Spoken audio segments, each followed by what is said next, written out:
안녕하세요. 저는 돌아가신 아버지 덕에 인생을 구할 수 있었던 30대 여자입니다. 지금부터 여러분들이 듣게 될 저의 사연은 아주 소름이 돋는 이야기예요. 아직도 그때의 일이 생생하게 기억나 가슴이 떨리긴 하지만 저와 같은 피해자가 또 생기지 않길 바라는 간절한 마음으로 사연을 써보겠습니다. 9살 때 어머니가 돌아가신 이후로 아버지와 단둘이 살았기 때문에 저에게 있어 아버지라는 존재는 정말로 특별했어요. 저의 유일한 가족이자 보호자였기 때문에 더더욱 각별했죠. 그런 아버지가 돌아가셨을 땐 세상이 무너지는 것 같은 기분을 느꼈습니다. 제가 대학을 졸업하고 취업을 한 후 한창 바빴을 때 아버지께서 투병을 시작하셨고 암을 너무 늦게 발견하는 바람에 손을 쓸 수 없이 기약 없는 항암 치료만 이어가셨어요. 결국 아버지는 그토록 꿈꿨던 제 결혼식을 보지도 못한 채로 돌아가시고 말았어요. 정말 후회가 많이 되더라고요. 일찍 결혼해서 아빠와 손잡고 예식장에 들어가 볼 걸 하고요. 이제는 정말로 혼자구나. 남은 가족이 아무것도 없구나 싶은 생각에 우울증까지 걸리게 되더라고요. 외가 쪽 친척들은 어머니가 돌아가신 이후로 연락을 한 번도 하지 않고 지냈고, 친가 쪽 친척들은 이런저런 일로 워낙 사이가 좋지 않았기 때문에 남보다 못한 존재로 서로 생각하고 있었어요. 차라리 외동이 아니라 형제가 있었더라면 이렇게 외롭지가 않았을 텐데. 아버지의 장례를 치르면서 정말로 허전함을 많이 느꼈네요. 그렇게 홀로 적막한 세월을 보내고 있었어요. 평생 척박할 것 같던 제 인생에도 봄날이 오긴 하더라고요. 몇 년 후 제 앞에 운명 같은 남자가 나타났습니다. 아버지를 잃은 후 러닝으로 잡생각을 떨쳐내곤 했는데 우연히 들어가게 된 러닝 동호회에서 그 남자를 만나게 됐어요. 병원이 가득한 큰 건물 1층에 있는 약국을 운영하고 있는 약사라고 하더군요. 러닝을 하다가 실수로 넘어지면 밴드와 연고를 신속하게 꺼내 저에게 건네는 모습에서 눈길이 가기 시작했고, 젠틀한 모습에 조금씩 관심이 갔어요. 키도 크고 잘생긴 편이라 다른 여자들에게 인기도 많은 것 같더라고요. 저렇게 완벽한 남자가 나를 좋아해 줄 리 없지 하는 마음으로 금방 마음을 접으려고 한 순간 그 남자가 저에게 호감 표시를 하기 시작했어요. 이게 썸인지 아닌지, 나를 좋아하는 건지 아닌지, 혹시 바람둥이인가 하는 마음에 그 남자에게 다가가는 게 망설여지더라고요. 저는 예스 아니면 노, 확실한 걸 좋아하는데 그 남자는 뭔가 항상 두리뭉실하다고 해야 할까요? 애를 태우는 게 마치 습관인 것처럼 밀당을 하더라고요. 그러다가 결국 제가 먼저 고백을 했고 그날을 1일로 저희는 정식 연인이 되었네요. 그 남자도 저를 좋아하고 있었다고 하더라고요. 그럴 거면 왜 사람 속을 애태웠냐고 했더니 긴장하는 제 모습이 귀여워서 그랬대요. 여자가 설렐 수밖에 없는 멘트를 툭툭 치는 그 남자를 보며 과연 이 남자가 저만 바라볼 수 있을까 걱정이 되기도 했네요. 하지만 걱정과 다르게 그 남자는 일편단심 저만 바라보더라고요. 섬세하게 챙겨주는 모습에 감동받을 때가 많았어요. 약국을 운영하고 있었기 때문에 어찌 보면 저보다 훨씬 바빴을 텐데 매일 하루도 그러지 않고 퇴근 시간마다 저를 데리러 왔습니다. 이런 남자가 또 있을까 싶더라고요. 어쩌면 아빠가 외롭던 저에게 아빠와 비슷한 사람을 저에게 연결시켜 주신 게 아닐까 싶을 정도로 잘 맞고 완벽한 남자였어요.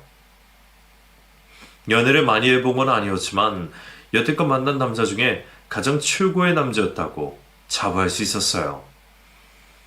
똥차 가고 벤츠 온다더니 그 말 틀린 거 하나도 없구나 싶더라고요. 그렇게 만난 지 1년 만에 저희는 결혼을 약속하게 되었네요.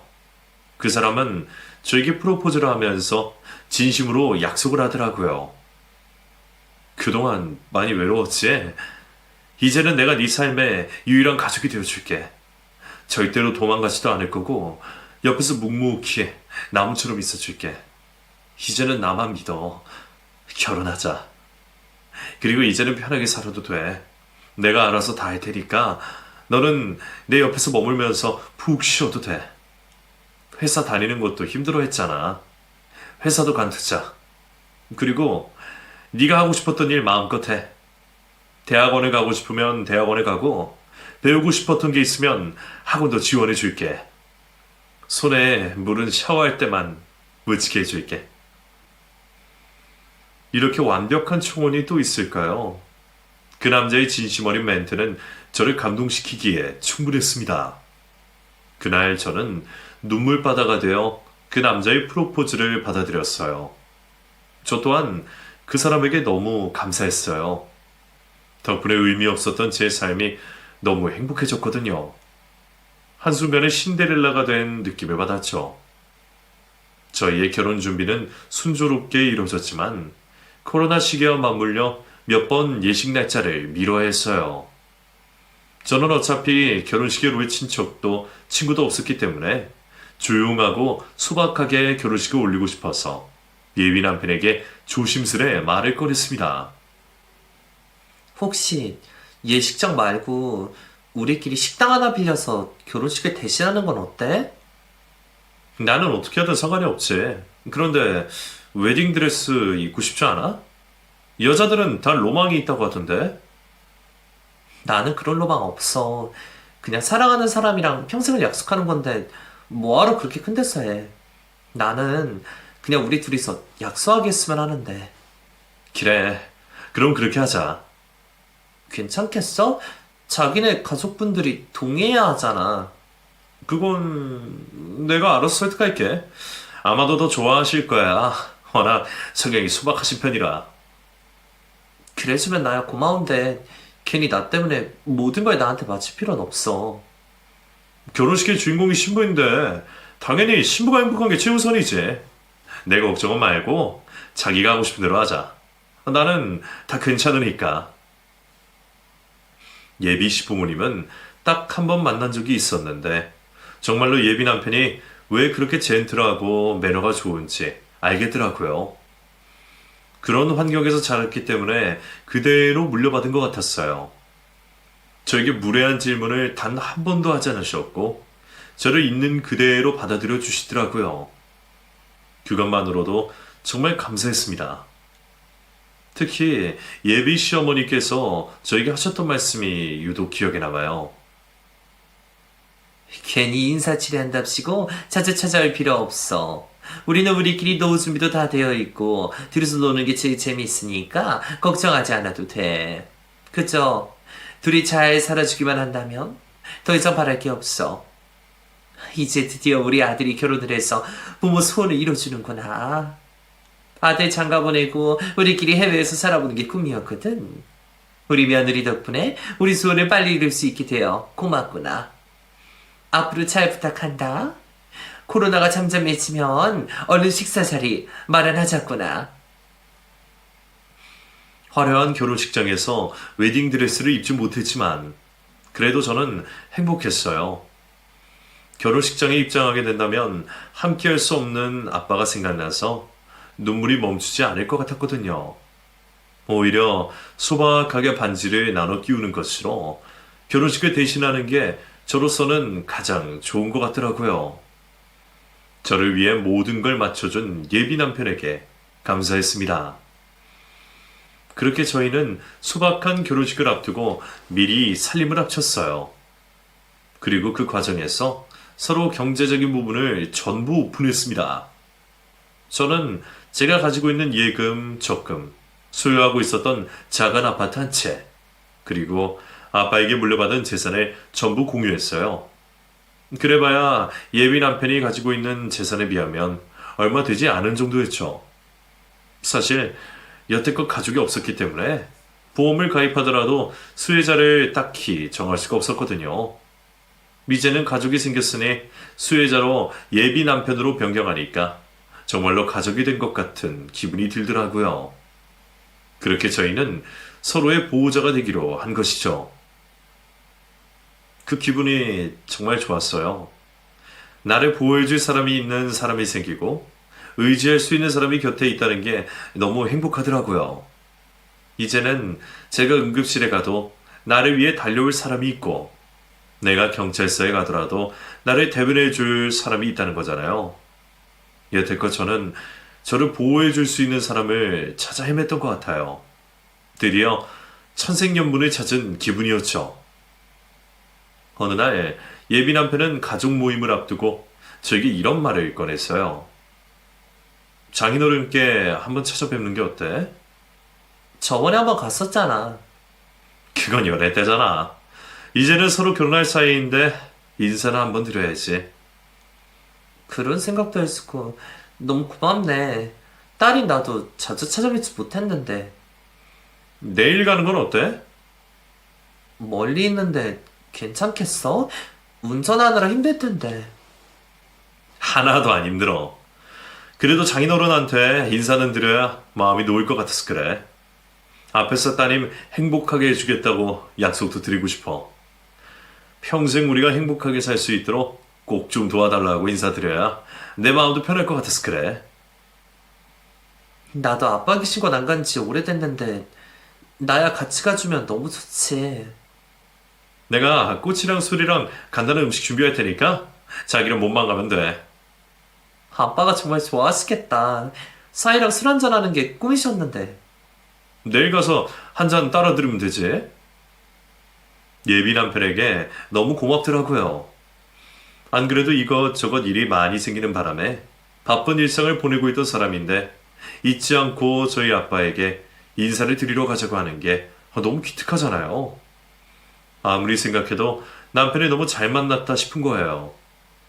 저도 이참에 아빠에게 멋진 예비 신랑은 인사시키며 앞으로 잘 살겠노라고 약속하고 싶었어요. 그렇게 전날 밤 설레는 마음으로 잠이 잤어요.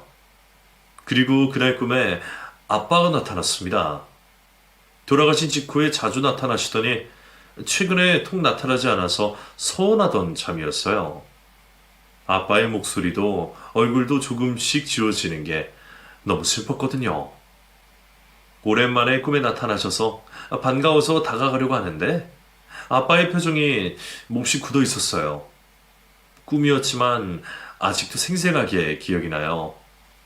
아빠는 저에게 무슨 말을 하고 싶어 하는 모습이었습니다. 아빠, 왜 표정이 그래? 꿈에서 아빠를 부르며 질문을 했어요. 그랬더니 아빠가 갑자기 비명을 지르시는 거예요. 그 자식하고 여기 오면 넌 죽어! 아빠, 그게 무슨 소리야? 오지 마! 절대 오지 마! 아빠, 어디가? 그리고 아빠는 뒤돌아서 어딘가로 걸어가셨고 어느새 연기처럼 사라지셨습니다. 이렇게 생생한 꿈은 처음이었어요. 꿈속에서 저는 아빠에게 어디 가냐고 목이 터져라 소리쳤어요. 하지만 아빠는 저를 돌아보지도 않은 채로 걸어가셨어요. 눈물을 흘리며 소리를 쳤는데 잠결에 실제로 제가 소리를 내나 봐요. 옆에서 자고 있던 예비 남편이 저를 흔들어 깨우더라고요. 자기야, 괜찮아? 화들짝 놀라서 깨어보니 제가 침대에 누워있더라고요. 그리고 진짜 눈물을 흘렸는지 얼굴이 젖어 있었어요. 너무 실감이 났던 꿈이라 한동안 멍해져 있으니까 예비 남편이 물을 한 잔 가져다 주더라고요. 이거 좀 마시고 진정해. 무서운 꿈 꿨어? 아니야, 아무것도. 계속 중얼거리던데 가지 마라고 붙잡는 것 같기도 하고 무슨 꿈이길래 울기까지 했어. 꿈에 아빠가 나타났어. 그랬어? 오늘 만난다고 기대 많이 하시나 보다. 꿈에도 나타나시고. 지금 몇 시야? 아침이지. 벌써? 이제 슬슬 일어나서 출발하면 돼. 먼저 씻을 테니까 자기는 좀 더 누웠다가 천천히 일어나. 예비 남편이 씻는 동안 저는 마음을 진정시키며 고민에 빠졌어요. 저는 사실 해몽 같은 걸 믿지 않는 편이었거든요. 그런데 아빠가 저에게 비명을 지르며 소리를 치는 모습이 계속 머릿속에 남아 지워지지 않았습니다. 진짜로 무슨 의미가 있나 싶더라고요. 하지만 일정이 워낙 바빴기 때문에 아빠의 산소를 갈 일이 오늘밖에 없다는 걸 너무 잘 알았어요. 꿈 하나로 인해 약속을 취소하기가 어렵더라고요. 게다가 예비 남편이 이미 준비를 하고 있었기 때문에 저도 엉겁결에 같이 일어나게 됐어요. 자기, 준비 얼른 해야 돼. 안 그러면 차 막힐걸? 알겠어. 얼른 준비할게. 결국 저는 산소를 가기 위해 준비를 하게 되었습니다. 모든 준비가 끝났을 땐 어느새 아빠가 소리를 질렀던 게 조금씩 잊혀지더라고요. 그냥 내가 요새 신경 쓸 일이 많아서 그런 꿈을 꾸게 되었구나 하고 말았어요. 대부분의 꿈은 무의식에서 나온 거라고 하잖아요. 그렇게 예비 남편과 밖으로 나와 차에 탔을 때까지만 해도 아무런 일이 일어나지 않았습니다. 그런데 예비 남편이 차에 시동을 켜려고 하는데 자꾸 안 켜지는 거예요. 이거 갑자기 왜 이러지? 왜 그래? 시동이 잘 안 켜지네. 예비 남편은 몇 번을 시도했고 결국에는 겨우 시동이 켜지더라고요. 그런데 그 모습을 보니까 아빠가 꿈에 나와서 했던 말이 자꾸 머릿속에 맴돌았어요. 그 자식하고 여기 오면 넌 죽어!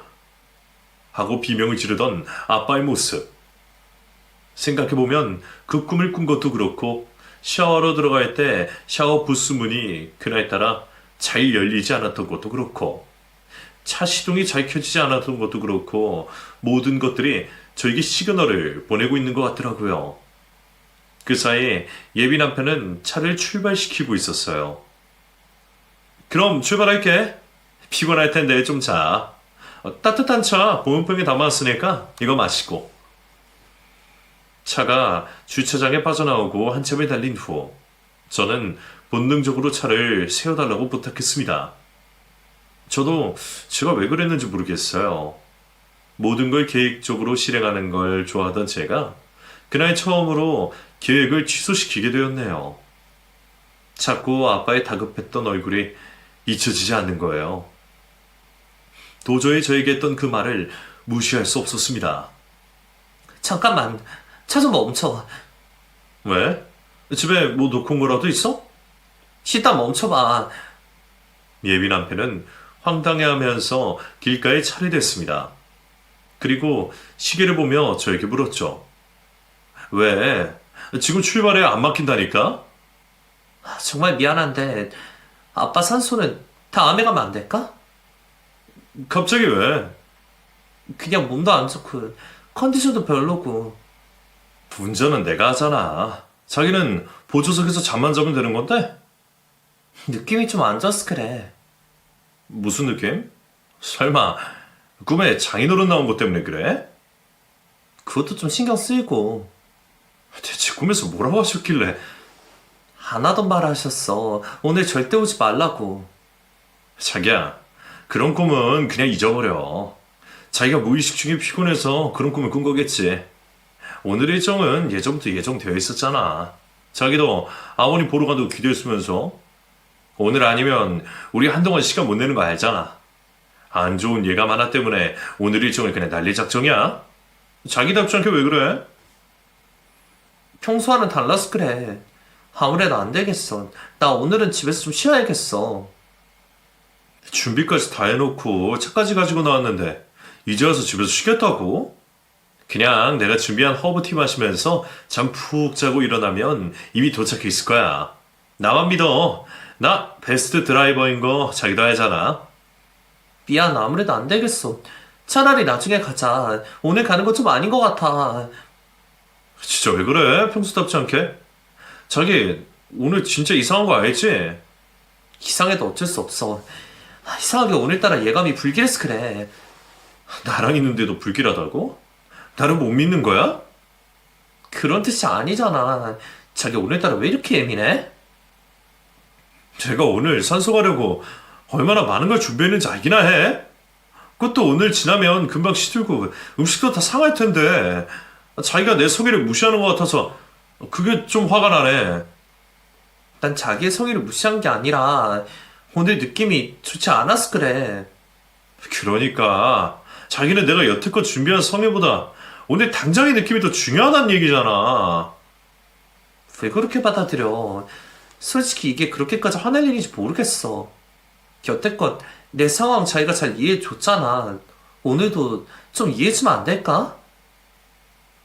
매번 나만 자기를 이해해야 하는 거야? 오늘은 자기가 날 좀 이해해주면 안 돼? 고작 꿈 하나 때문에 이러는 거 솔직히 이해가 안 돼서 그래. 고작 꿈? 자기한테는 이게 고작 꿈으로 보여? 꿈이 뭐 어쨌는데. 나도 조상신이 꿈에 나와서 복권 산 적도 많아. 그런데 한 번도 안 됐어. 그러니까 대부분이 개꿈이라는 거야. 아빠 꿈이 개꿈이라는 거야? 제발 현생을 살아. 자기한테는 지금이 더 중요해. 우리가 앞으로 해나갈 게 얼마나 많은데 앞으로도 계속 이런 식으로 변덕스럽게 굴 거야? 나 자기한테 훈계들을 생각 없어. 그리고 오늘 가든 말든 내 자유 아니야? 꿈 때문에 안 갈 수도 있는 거고 기분이 안 좋아서 안 갈 수도 있는 거잖아. 물론 갑자기 변덕 부린 건 미안해. 하지만 제일 중요한 건 마음의 안정이잖아. 오늘 그냥 집에 있는 게 마음이 평화로울 것 같아서 그래.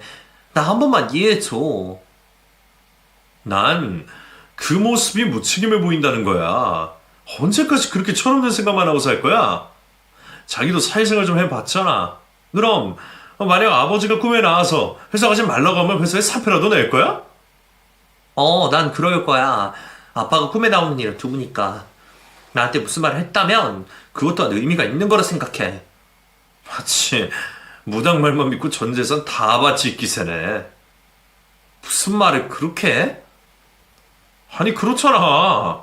꿈 믿는 거나 무당말 믿는 거나 그게 그거지. 솔직히 좀 어이가 없네. 그럼 나 평생 동안 자기 변덕스러운 거 다 받아주고 살아야 돼? 좀 자신이 없어지려고 그러네. 감당하기 힘들 것 같은데. 누가 감당해달래? 나 여태껏 자기한테 부담 준 적 없잖아. 이런 일 하나 때문에 나도 자기랑 싸우고 싶지 않아. 자기 눈에는 내가 철없이 고집 부리는 것처럼 보일지 모르지만 나한테는 중요한 시그널처럼 느껴져서 그래. 그런 나한테 무당 말만 믿고 전 재산 탕진할 기세라고 하는 건 너무 선 넘은 거 아니야? 솔직히 너무 실망이야. 어떻게 나한테 그런 말을 할 수가 있어? 내가 무슨 큰 죄를 저지른 것도 아니고 약속 좀 미루자는 건데 그게 그렇게 짜증나? 그럼 앞으로 나랑 살면서 이런 일들이 숱하게 많을 텐데 그때마다 짜증내고 화낼 거야? 나야말로 그런 사람이랑 평생을 약속할 자신 없어. 그래, 나도 자신 없어. 그럼 생각을 좀 해보면 되겠네. 지금 뭐 헤어지기라도 하자는 거야? 마음대로 생각해. 나는 오늘 너한테 정말 실망했어. 나야말로 실망했어. 이참에 나도 불만 좀 얘기할게. 여태껏 나를 마냥 어리게만 보고 못 배운 거 은근히 무시하고 훈계했던 거 얼마나 기분 나빴는지 알아? 오늘도 그래. 내가 가지 말자고 하면 이유가 있나 보다 하고 이해해줄 순 없는 거야? 이런 상황에서도 왜 가르치려고 드는 건데 한 번이라도 내 입장에서 공감해 준 적이 있기라도 했으면 내가 이렇게 서운하진 않았을 거야. 너가 하는 행동이 어리니까 훈계하고 가르칠 수밖에 없지. 나이도 먹을 만큼 먹었으면서 아직도 철이 안 들었으니까. 그것도 나를 무시하는 발언인 거 알지? 가만 보면 나를 아내로 생각하는 게 아니라 무슨 7살짜리 애 키우는 걸로 생각하는 것 같아. 나도 참는데 한계가 있어. 남편이니까 존중하고 이해해주는 것도 한계가 있다고. 짜증나니까 그냥 결혼도 없었던 일로 해. 지금 나더러 파혼하자고 선언하는 거야? 마음대로 생각해.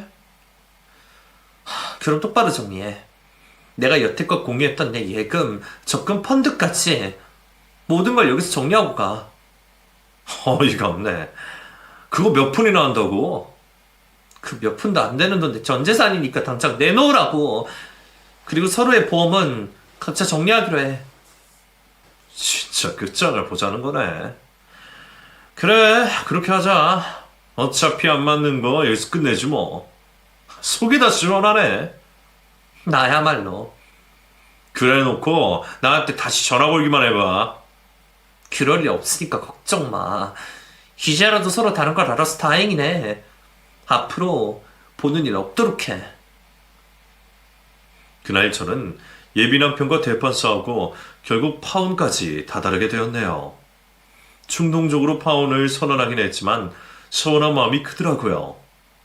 이런 조그만 일로 짜증내는 남자와 더 이상 뭘 할 수가 있겠어요. 그래도 그 와중에 합쳤던 돈을 칼같이 다시 나눴네요.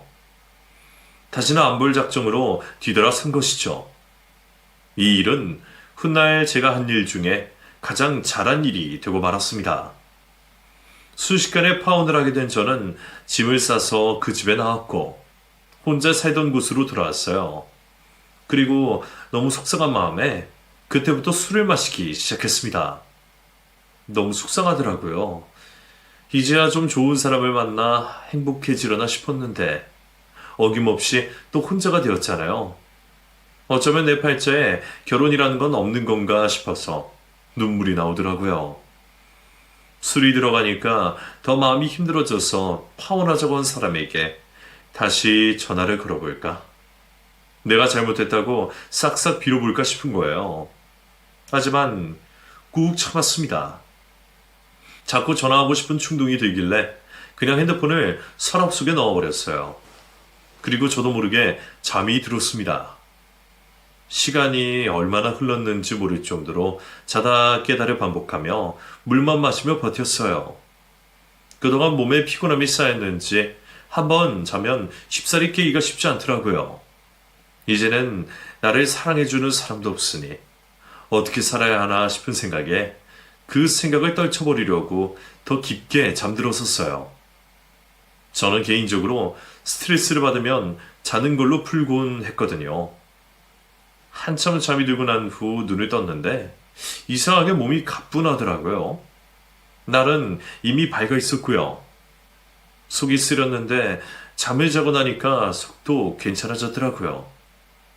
뒤늦게 서랍 속에 고이 모셔놨던 핸드폰을 꺼내봤어요. 그런데 부재중 전화가 어마어마하게 와 있는 거예요. 그리고 문자는 물론 메시지 알람까지 가득 쌓여 있었어요. 하나하나 확인해 보는데 일단 친구들이 걱정을 하고 있더라고요. 제가 아빠 산소를 갈 계획이었다고 알고 있는 친구들이 죄다 저에게 괜찮냐고 묻는 거예요. 그리고 보내준 기사를 클릭하자 아빠 산소로 향하는 고속도로에서 큰 사고가 났다는 내용이 있었어요. 때마침 친구에게서 전화가 왔더라고요. 여보세요? 너 왜 전화를 안 받아? 진짜 무슨 일 난 줄 알았잖아. 아무 일 없어. 그냥 술 먹고 잠들었어. 아버님 천소 갔다 온다고 하지 않았어? 안 갔어. 그냥 일이 좀 있어서. 다행이다. 안 그래도 뉴스를 봤는데 너가 천소 갈 때 늘 다니던 도로 있지? 거기서 삼성주도 내 차량 화재까지 났다고 하길래 사진 보니까 네 남자친구가 타는 차랑 비슷해 보이는 거야. 네 남친도 SUV 타고 다니잖아? 혹시나 너가 거기 있었나 싶어서 걱정돼서 전화해봤는데 네가 받지도 않아서 진짜 걱정했어. 괜찮은 거 맞지? 나는 괜찮아. 거기 가지도 않았는데 뭘. 에이, 다른 애들한테도 네 안부 전해줘. 다들 걱정하더라. 순간적으로 소름이 돋더라고요. 저희 아빠가 제 꿈에 나와서 제발 그곳에 오지 말라고 소리치던 모습이 생각나는 거예요. 어쩌면 아빠가 저를 살리기 위해 꿈에서 그토록 비명을 지르지 않았나 싶어 한동안 기분이 오싹했습니다. 만약 제가 예정대로 아빠 산소에 갔었더라면 그 사고의 주인공이 제가 되었을 수도 있잖아요. 부재중 전화가 온 걸 쭉 살펴보는데 그 중에 모르는 번호가 눈에 띄더라고요. 제가 자는 동안 밤새도록 쉴 새 없이 핸드폰이 울렸는데 저는 눈치도 채지 못한 채로 잠을 자고 있었던 거예요. 바로 그때였어요. 부재중 전화로 찍혀 있었던 번호로 다시 연락이 온 거예요. 받을까 말까 하다가 결국 받았습니다. 여보세요? 안녕하십니까? 혹시 김정현 씨 되십니까? 네, 제가 김정현인데요. 누구시죠? 여기 경찰서인데요. 혹시 이상철 씨 아십니까? 네, 아는데요. 왜 그러시죠? 마지막으로 같이 있었던 시간이 어떻게 되시죠? 최근에 같이 있다가 싸운 이후로 연락도 하지 않았는데 무슨 일 때문에 그러세요? 참고인 조사가 필요해서 한번 오셔야겠는데요. 자세한 말씀은 만나서 드리겠습니다. 형사과에서 갑자기 저에게 전화를 건 거예요. 그것도 대뜸 예비 남편의 이름이 대면서 참고인 조사를 받으러 오라고 하더라고요. 대체 이게 무슨 일인가 싶어 당황스럽더라고요. 인생 처음으로 형사과에 찾아가는 거라서 긴장이 되는 거예요. 마음을 진정시키고 겨우 그곳에 도착했더니 푸근한 인상의 형사 한 분이 저를 맞이해 주셨습니다. 일단 여기 앉으십시오. 그 사람이 무슨 잘못이라도 저질렀나요? 몇 가지 조사할 게 있어서 오시라고 했습니다. 혹시 이상철 씨와는 어떤 관계시죠? 결혼에 약속했던 사이예요. 지금은 싸워서 파혼하기로 했지만요. 파혼하기로 한 게 언제죠? 혹시 땡월땡이를 만나요? 네, 맞아요. 그냥 헤어지고 연락도 하지 않은 상태예요. 그런데 무슨 일이신데요? 이상철 씨 살인 미수 혐의로 저희가 조사 중에 있습니다. 네? 살인 미수요? 일부러 교통사고로 낸 혐의를 받고 있어요. 동승자는 애인으로 밝혀졌고요. 애인이라뇨. 형사분은 잠시 망설이시더니 저에게 경악할 소식을 하나 둘씩 알려주셨습니다. 교통사고가 났는데 그 현장에서 수첩 하나가 발견됐어요. 수첩에는 도로 지도가 세세하게 그려져 있더군요. 이 상에서 차량 안에 있는 태블릿을 조사해봤더니 그 안에 여성분들에 대한 특징과 재산, 사망 보험 액수까지 세세하게 적혀 있었고요. 그놈이 기록을 해놓는 습관을 가진 덕분에 우리도 그걸로 조사를 할 수 있게 됐어요. 어쩌면 많은 놈이었죠. 태블릿 안에 김정현 씨에 대한 내용도 들어있어서 연락을 드린 겁니다. 그리고 태블릿 안에 검색 기록도 있었는데 검색 기록이 뭐였는데요? 브레이크 사고 사망보험, 급발진 사고보험, 교통사고 운전자 책임, 보조석 사망 시 책임 뭐 이런 것들을 검색했더라고요.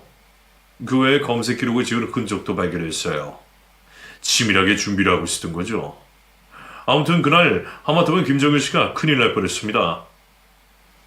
그럼 그 교통사고가 그 사람이 낸 거란 말이에요? 그것도 일부러요? 옆에는 애인이 있었다고요? 네. 이 사건 현장에서 이상철 씨는 운전석에서 미리 빠져나와 있었고 여자분은 급히 병원으로 이송이 됐는데 다행히도 몸은 무사하십니다. 천만 다행이죠. 그날 저랑 갈 곳이 있었는데 왜 다른 여자랑 있었던 거죠? 저희가 추측하기로는 그놈이 돈이 궁했던 걸로 보입니다. 김정현 씨를 타깃으로 범행을 할 예정이었는데 계획이 틀어져서 다른 여자한테 여행을 가자고 꼬셨다고 하더군요. 그 여자 또한 사실혼 관계를 유지하고 있었다고 하네요. 그게 말이 되는 거예요? 저랑 결혼까지 진행하면서 다른 여자랑 사실혼 관계였다고요? 안 그래도 조사하면서 저희도 놀랐습니다. 허점이 많이 보이더라고요.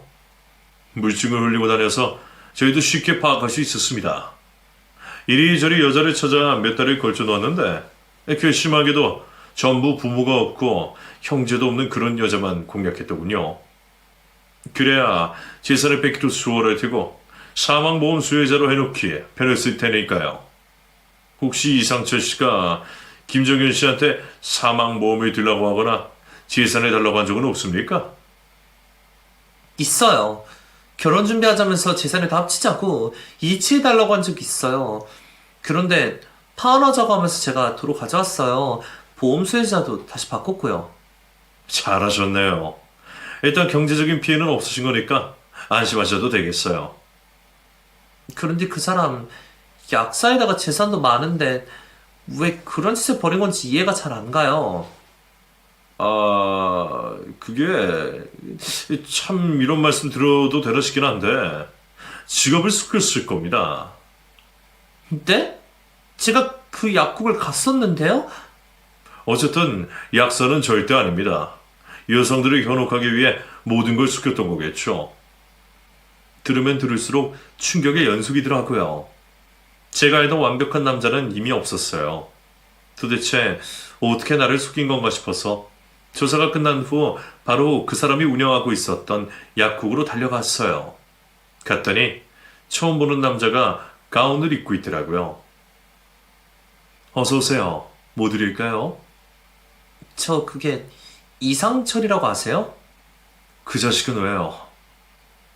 저는 그 사람이랑 한때 결혼을 약속했던 사람인데요. 그분은 넌덜머리가 난다는 표정으로 한숨을 푹 쉬더니 이런 말을 꺼냈어요. 그 자식 믿지 마세요.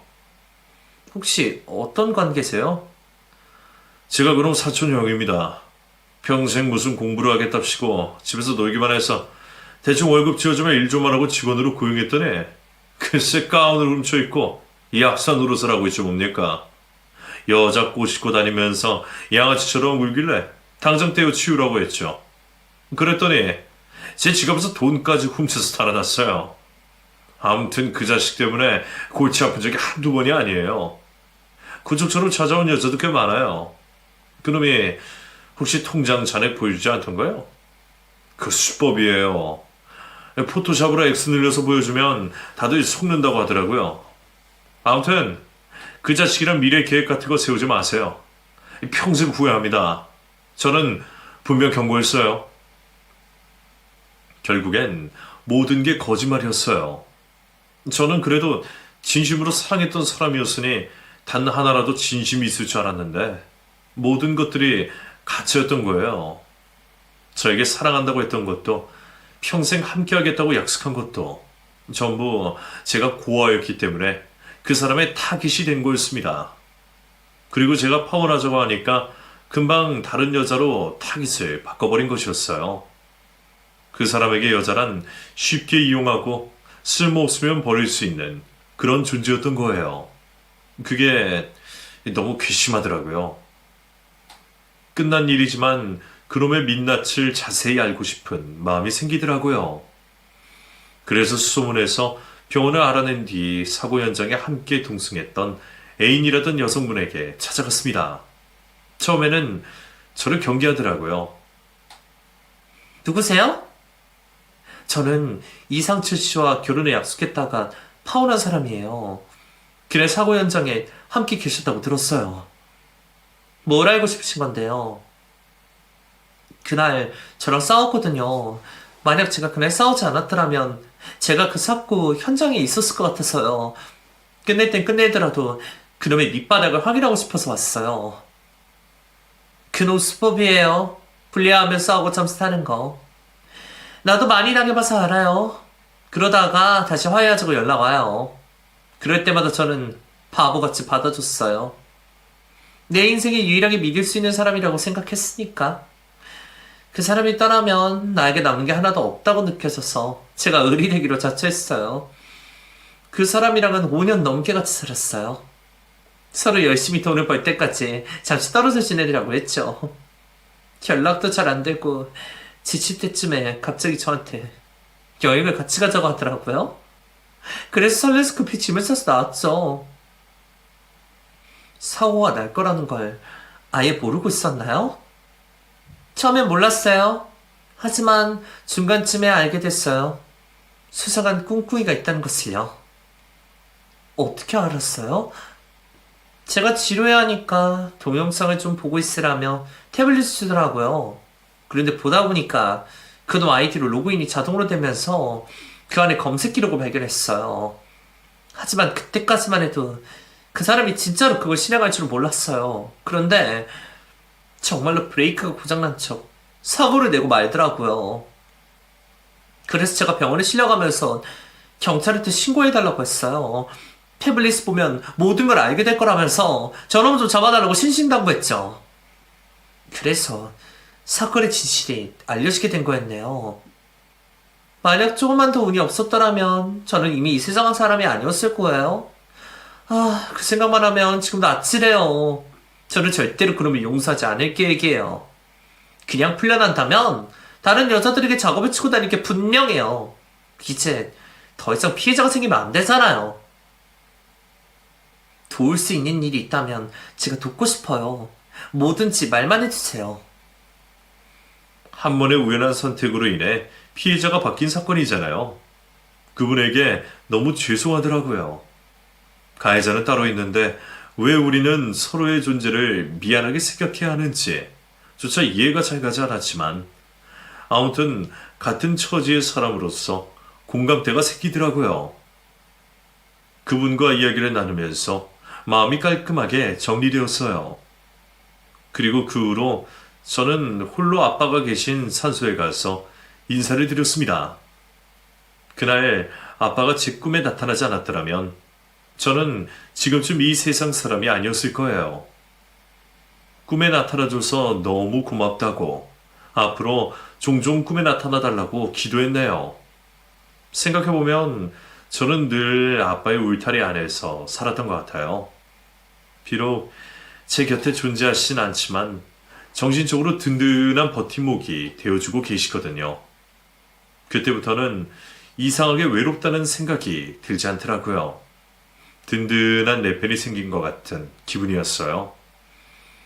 얼마 후 모르는 번호로 전화가 걸려와서 받았더니 익숙한 목소리가 들리더라고요. 자기야, 나야. 지금 길게 통화 못하니까 결론만 빨리 얘기할게. 나 좀 도와주라. 누구세요? 나잖아. 아직도 화나 있는 거야? 내가 지금 수렁에 빠져있거든? 지금 자기의 도움이 절실해. 다른 여자들도 많을 텐데 왜 나한테 연락을 했어? 가장 만만해 보여서 그런가? 자기가 무슨 얘기 들었는지 모르겠는데 나는 정말로 자기뿐이야. 다른 사람들 말은 믿지 마. 그쪽이랑 할 얘기 없거든요? 이만 끊어주실래요? 잠깐만.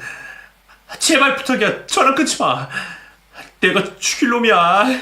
자기한테 본의 아니게 상처를 줘서 너무 미안해. 하지만 맹세할게. 정말로 내 인생에서 진정한 사랑은 자기뿐이고 앞으로도 자기밖에 없을 거야. 우리 행복했잖아. 서로 완벽하게 잘 맞았잖아.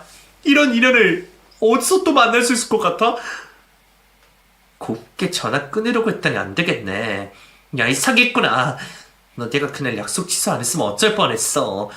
너 때문에 소중한 내 인생 마감할 뻔한 거 몰라? 그걸 알면서도 나한테 전화를 해.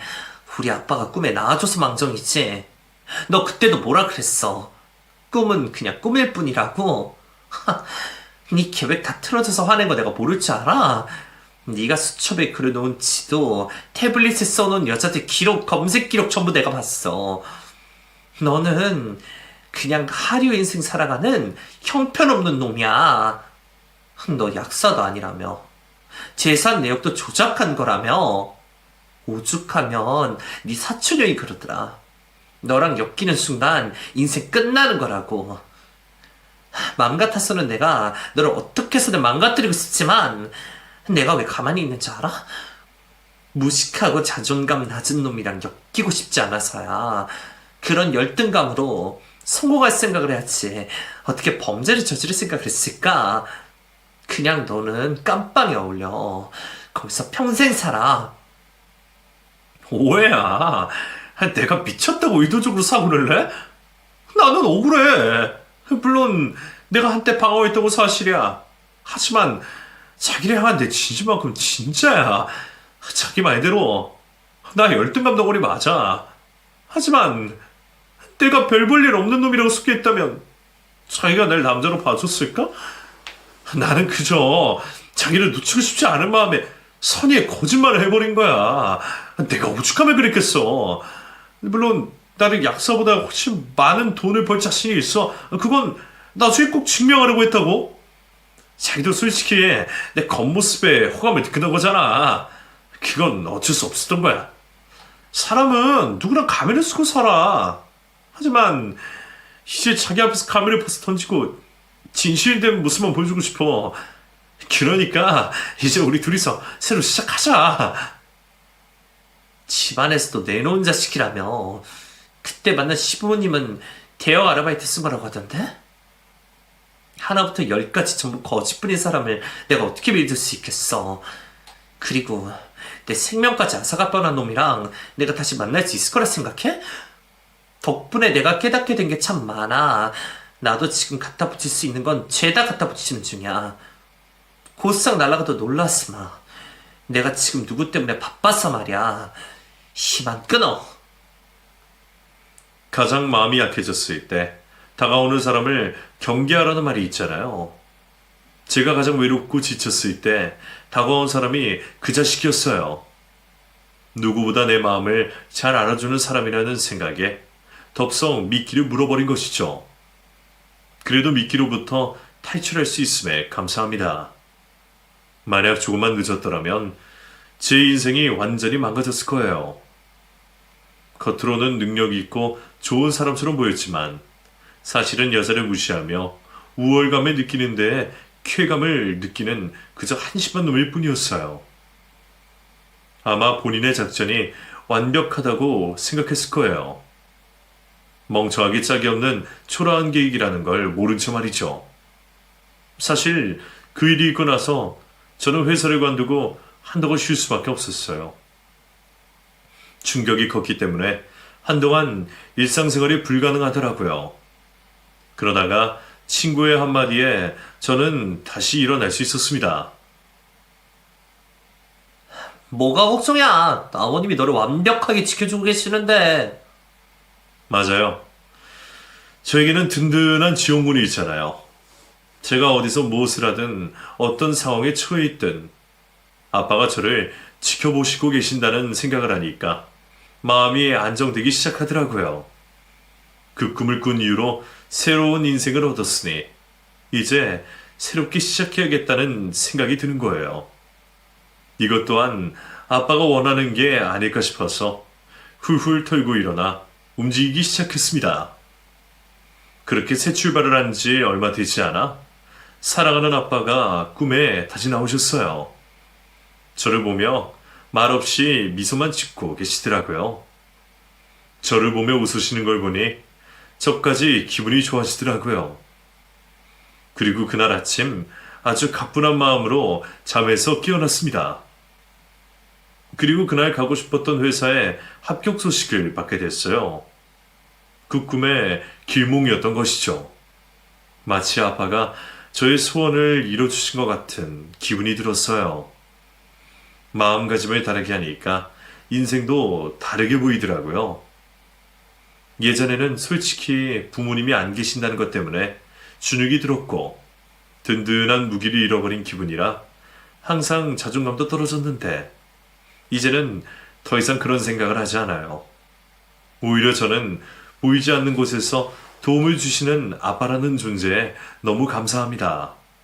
앞으로도 저에게 많은 힘이 되어 주실 거라 믿어요. 여러분들 중에서도 만약 가족을 먼저 보내신 분들이 있다면 항상 마음속에 존재하고 있다는 생각으로 외롭지 않게 사셨으면 좋겠어요.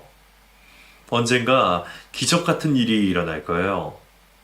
저는 앞으로도 아빠에게 부끄럽지 않은 딸이 되기 위해서 열심히 살고 있어요. 그래야 나중에 당당하게 다시 아빠를 만날 수 있잖아요. 그리고 마음이 외로우신 분이 있으시다면 되도록이면 혼자만의 시간을 가져보시는 걸 추천해요. 그리고 마음이 건강할 때 좋은 사람을 만날 수 있다는 것을 꼭 명심하셨으면 좋겠어요. 일단 내가 심적으로 육체적으로 건강해야 좋은 기운이 생기는 것 같아요. 제가 경험해봐서 알잖아요. 부디 저와 같은 상황을 여러분들 중에 경험하시는 분이 없길 바라면서 사연을 쓰게 되었네요. 구구절절 쓰다 보니 어느새 끝을 향해 달려왔네요. 제 사연이 부디 누군가에게 유익했으면 하는 바람이에요. 저는 이만 마지막 인사를 드리면서 여러분들의 앞날에 항상 행운이 따르길 기원하겠습니다. 모두들 안녕히 계세요.